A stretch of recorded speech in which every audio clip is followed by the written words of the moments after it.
La République nous appelle, sachons vaincre ou sachons périr. Un Français doit vivre pour elle, un Français doit vivre pour elle, un Français doit mourir. La République nous appelle. Par les temps qui courent, je ne sais pas qui elle appelle. Mais on a souhaité, comme chaque année, puisque ce fut aussi un hymne national, ce que personne ne sait. Ça s'apprenait aussi dans les écoles, ce que personne n'apprend plus depuis longtemps. Cette cérémonie reste dans l'esprit républicain de ce qu'on appelait autrefois les récompenses, les écoles, l'école de la République. Aujourd'hui, la mairie, c'est devenu quelque chose de très, très lourd, de très important, puisqu'on attend du maire, on attend de la mairie qu'il fasse tout. Tout ce qu'on ne fait pas soi-même. Et puis, la mairie, aujourd'hui, fait tout ce que l'État ne fait plus depuis longtemps. Et que le citoyen considère d'ailleurs normal qu'il le fasse. Le président de la République, c'est loin. Le député, c'est un peu plus près. Le conseiller, la conseillère départementale, occasionnellement. Le seul qui est à proximité, c'est le maire. Parce qu'il est là tous les jours, c'est mieux. On peut le rencontrer. Et puis, j'ai besoin d'un logement, je vais voir le maire. J'ai besoin d'un emploi, je vais voir le maire. J'ai besoin d'une place en crèche, je vais voir le maire. Mais il y a tant d'autres choses dont la municipalité doit s'occuper aujourd'hui, dont les autres ne s'occupent pas. Ce transfert de responsabilité n'est pas un transfert de pouvoir. Ce qui fait qu'on attend beaucoup de ceux qui sont les plus proches et qu'on peut quand même appréhender. Par rapport à ceux qui sont plus loin, sur lesquels on peut bien sûr râler, mais de toute manière qu'on ne rencontrera jamais, ou par hasard, par accident. Et ça crée un rapport à la fois sympathique de proximité, mais également souvent de grande frustration. Parce que, bien entendu, si le maire était Harry Potter, ça se saurait. S'il pouvait guérir les écrouelles, comme Louis IX, tout irait sûrement beaucoup mieux, mais tel n'est pas le cas. Or, dans l'imagerie collective, le maire a des pouvoirs et donc peut, malgré tout, trouver la solution que tous les autres n'ont pas trouvée. Mais le plus souvent, on se heurte à un galimatia de règlements, des obstacles consciencieusement mis en place qui font que pour le maire, satisfaire sa population, c'est s'en faire une course d'obstacles permanent. Mais l'État, vous inquiétez pas, il ne va pas vous donner le pouvoir. Il vous donne la responsabilité. Ça, c'est malin.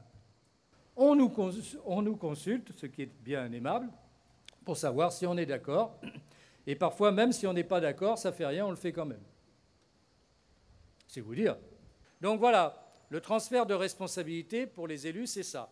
Pouvoir se faire engueuler et avoir beaucoup de mal à satisfaire parfois des choses de bon sens.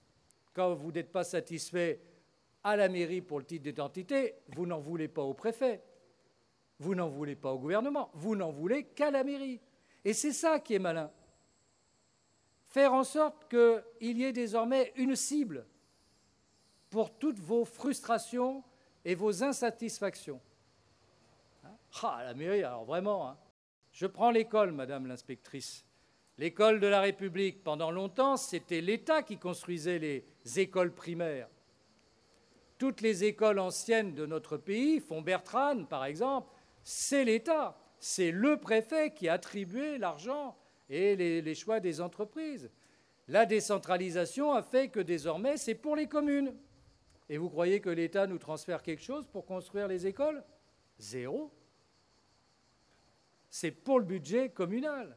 L'école assume, bien sûr, les enseignants, Dieu merci, mais dans les écoles d'aujourd'hui, c'est plus comme avant. Plus personne n'imagine une école primaire sans la participation des agents municipaux.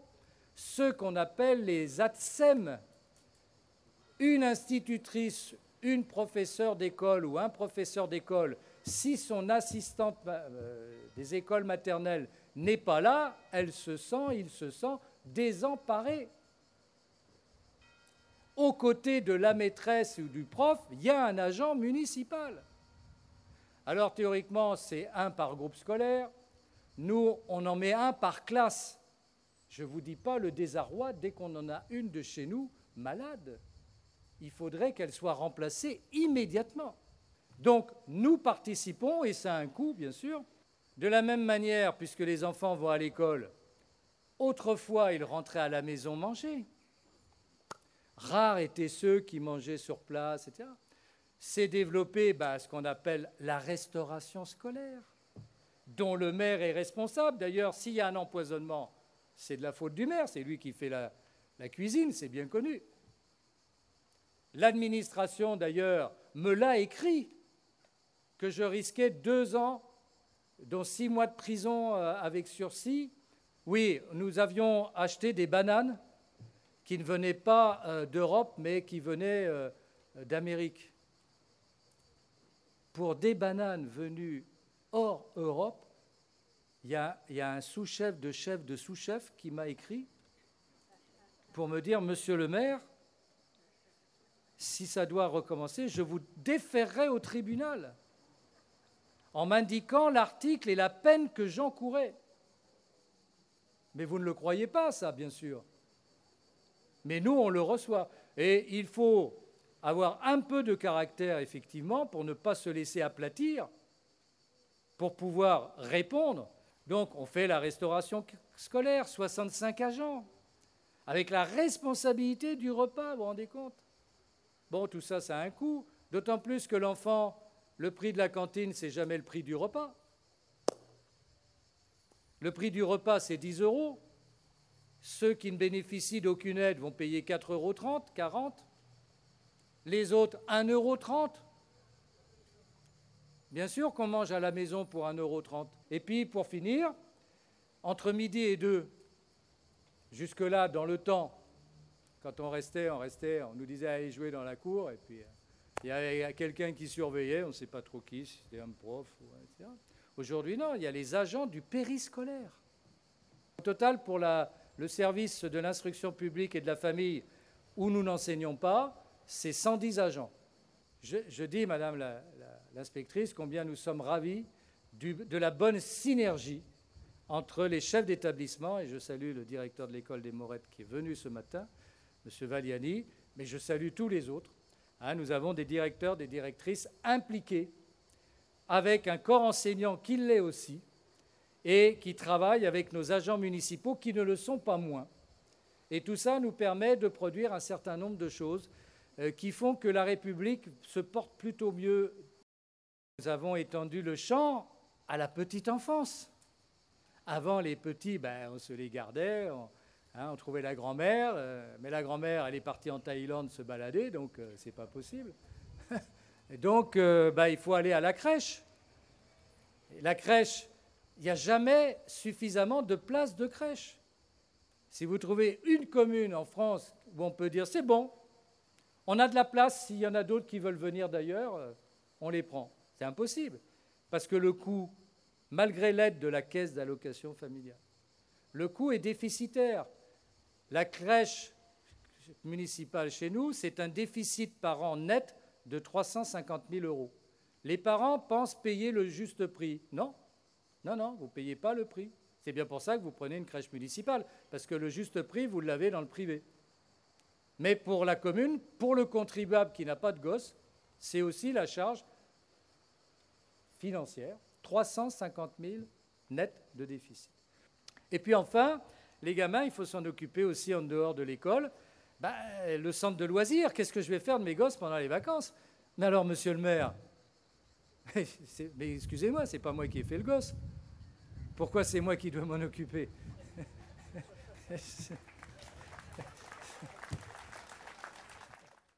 400 gamins de 3 à 12 ans.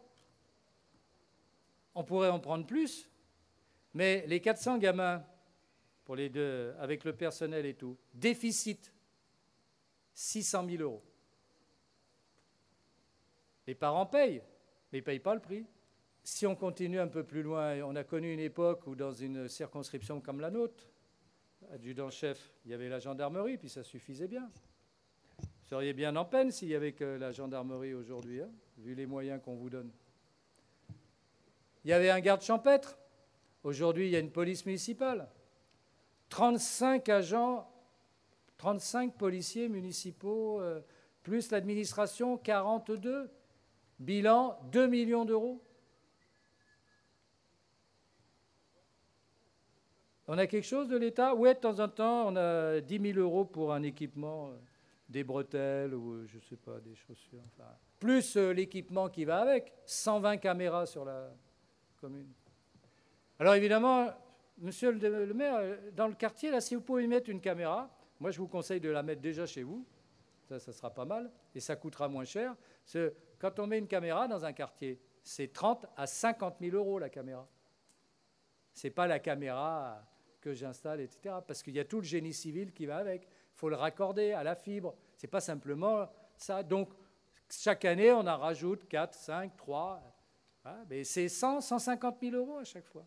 Donc, nous sommes les alliés de la gendarmerie. 35 gendarmes chez nous, que je salue, qu'on est très content d'avoir chez nous.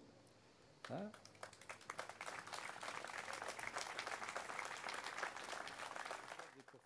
Voilà pourquoi tout va bien quand on est maire.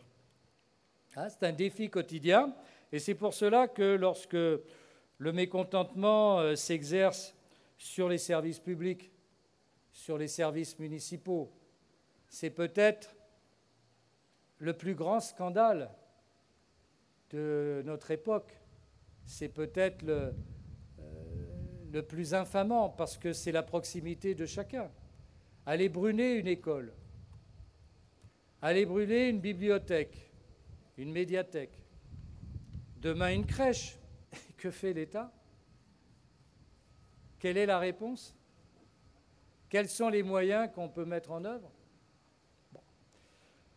Je pense qu'on a atteint un cap, c'est de s'en prendre à l'autorité locale qui fait comme il peut, et je vous assure que tous mes collègues, dont bien sûr chacun est variable en fonction de sa personnalité, les orientations qu'il a, mais qui ont été validées par sa population quand même, qu'on soit de droite, de gauche, du centre, de tout ce que vous voulez. La population s'est exprimée, mais pas tous. C'est vrai, pas tous. Beaucoup de gens sont hors système. Donc eux, ils considèrent que de toute manière, élu, pas élu, ça ne change rien. Mais ce qu'on a vu là ces derniers temps, et on nous disait encore ce matin dans les banlieues, mais non, il n'y a pas que dans les banlieues, dans des villes tout simplement. La maire de Pontoise qui n'a intéressé personne, cette pauvre femme. Hein. Pourtant, Pontoise, c'est une grande ville. Hein. Agressée dans sa voiture, qui a été frappée, dont le véhicule a été mis en flammes. Pas de nouvelles. Hein. Pas d'émotion, pas... Une femme, maire. Le maire de La Haye-les-Roses, lui, il a le pompon. Hein, ça, c'est sûr que lui, il a gagné le gros lot. Le gars rentre plus chez lui. Il rentre plus chez lui. Pour protéger sa famille, le père de famille n'est plus chez lui. Et parce que son devoir exige qu'il protège l'institution dont il est le responsable, le maire, il va coucher à la mairie. Mais ça dérange personne. Hein. Personne. Moi, j'insiste lourdement là-dessus, mais vous trouvez normal que le maire aille coucher à la mairie? Pourquoi? Non pas parce que... uniquement pour empêcher que des gens viennent l'envahir, viennent la prendre d'assaut, viennent la détruire. Il met en place des protections matérielles parce qu'on ne lui a pas donné l'assurance. Je n'ai pas vu les forces de l'ordre de l'État être en capacité d'empêcher. Donc il a mis un système qui s'est révélé efficace et dont certains ont osé dire que c'était une provocation. Qu'en fait, si on avait été sur sa famille, c'est parce qu'on n'avait pas pu brûler la mairie. Alors quand on est à ce degré de raisonnement et qu'on est en plus élu soi-même, le pire est à craindre. Que le dernier des abrutis raisonne comme un manche, c'est un classique, mais que celui qui est déjà lui-même un représentant du peuple, élu lui-même, puisse tenir ce raisonnement et le justifier, ça c'est criminel. Vous avez vu des réactions là-dessus? Rien. Donc le maire a appris que sa femme, ses 2 gosses, on voulait juste les tuer. On attendait une réaction de l'État, enfin, parce qu'à un moment donné, quand le dernier rempart de la vie démocratique est lui-même, le citoyen lambda connaît ça depuis longtemps, d'être enquiquiné, rentrer chez lui, hein, les pompiers, OK. Là, le dernier institution dite représentative et à peu près... Non, là, on a voulu l'attaquer comme si on était dans une guerre civile quand même. Parce que les bâtiments attaqués, moi je le vois dans les images pour l'Ukraine. Je veux dire, dans la guerre, mais pas dans un pays civilisé, dans un pays démocratique, pas dans un pays libre. Et là, quelle a été la réaction? Rien. Je vous assure, rien. Moi, j'attendais que le chef de l'État, puisqu'il y a un chef de l'État, soit aux côtés du maire. Évidemment, c'est dimanche, c'est le jour du Seigneur. Non, la Première ministre. Pourquoi la Première ministre? Non, le président de la République doit être là, aux côtés du maire d'Aille-les-Roses. Passer 1 heure à ses côtés et lui dire « ça suffit. Ça ne peut pas continuer ainsi. » Non, rien. La Première ministre est venue, dire ah, « mon pauvre ami, hein, voilà. » Et puis, dans l'interview qu'on a retenue, les phrases qu'on a retenues, c'est « ouf, bah, ça s'est mieux passé que l'autre nuit. Hein. » Et juste à côté, vous avez le maire à côté. Ah, bah, lui, ça s'est mieux passé que l'autre nuit. Hein. Il attend la prochaine avec impatience. Hein. C'est ça la force de l'État. En ce jour du 14 juillet, donc, nous célébrons la fête nationale. C'est un moment heureux. Et pourtant, cette année, c'est un moment que j'appellerais partagé avec les événements qu'on a vécus, parce qu'on découvre, ou on fait semblant de découvrir, que tout le monde n'aime pas la France, puisqu'on brûle son drapeau, puisqu'on brûle ces éléments de la République, comme une mairie ou une école. Et pourquoi ne pas aimer la France? Qu'est-ce que la France a bien pu faire pour mériter une telle haine? Voilà une bonne question à se poser. Alors moi, je crois que c'est Milan Kundera qui a la réponse. Milan Kundera, vous savez, cet écrivain tchèque qui vient de décéder, il avait dit, il n'y a pas si longtemps que ça, il avait dit, ce qui est extraordinaire, c'est qu'il n'y a qu'en France qu'on n'apprend pas à aimer son pays. C'est un Tchèque qui dit ça. Il n'y a qu'en France qu'on n'apprend pas à aimer son pays. Et oui, ça commence là. On l'a fait, hein, d'apprendre à aimer son pays. C'est pas inné, hein. Non, mais ça s'apprend. Et si on ne l'apprend pas, il ne faut pas s'étonner qu'au mieux, on s'en désintéresse, et au pire, on trouve des raisons de le détester, sinon de le haïr, ou de s'inventer des raisons. Voilà pourquoi l'enjeu, me semble-t-il, c'est l'école de la République. Personne n'a parlé de l'école. Il n'est pas normal que l'école, et je ne parle pas pour ici, Madame l'inspectrice, je parle bien sûr dans la globalité, ne puisse pas transmettre le savoir, l'instruction nécessaire qui va réduire les inégalités sociales. 50 ans, 60 ans après mai 68, on nous dit que les inégalités sociales se sont aggravées malgré l'école. C'est absolument insupportable. S'il y a quelque chose à faire dans ce pays, c'est vraiment rebâtir l'école de la République. Nous, ici, nous considérons que c'est la priorité. Pour nous, tous les enfants de la commune doivent être privilégiés. Tous les enfants, sans différence. Quel que soit d'où ils viennent, ce qu'ils sont, comment, leur situation familiale. Tous les enfants. Et nous considérons, oui, que nous devons accompagner l'enfant. Je vous ai dit tout à l'heure, hein, ce n'était pas prévu, mais nous considérons que nous devons le faire. Voilà pourquoi nous voulons du personnel de qualité dans le périscolaire, voilà pourquoi nous voulons du personnel de qualité dans les animations, et avec les enseignants, transmettre un savoir. Mais le savoir, c'est quoi? J'allais dire, c'est l'amour, pas la haine. L'amour de quoi? De ses parents, bien sûr, mais ça, On ne doit pas l'enseigner. C'est l'amour de sa commune, de son école même, de sa commune, de sa région, de son monde, de son environnement qu'on veut protéger. C'est ce que font les enseignants dans les écoles et c'est pour ça que nous avons inauguré cette année ce petit fascicule qui s'appelle le passeport du civisme. Qu'est-ce que c'est que la République? Qu'est-ce que c'est que le pays? Qu'est-ce que c'est que le drapeau? Nous avons la chance d'avoir un musée d'histoire et d'art. C'est aller au musée et voir aussi que la paix, c'est important, préserver la paix et non pas considérer la guerre comme un jeu de PlayStation et banaliser la violence. C'est l'environnement. Je suis citoyen de mon terroir et je suis citoyen du monde. L'un n'empêche pas l'autre. Tout va ensemble.